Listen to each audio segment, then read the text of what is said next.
ফুল কেন ফোটে, পাখি কেন গায়, নদী কেন ছোটে, দূর সীমানায়। বলো ফুল কেন ফোটে, পাখি কেন গায়, নদী কেন ছোটে, দূর সীমানায়।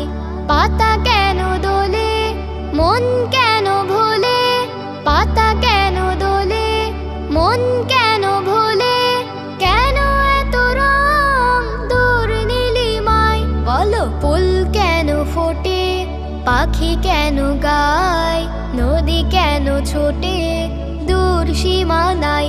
বলো ফুল কেন ফোটে, পাখি কেন গায়, নদী কেন ছোটে, দূর সীমানায়। কেন এত রং, কেন এত ছবি, কে এঁকেছে কে, কোন সে কবি।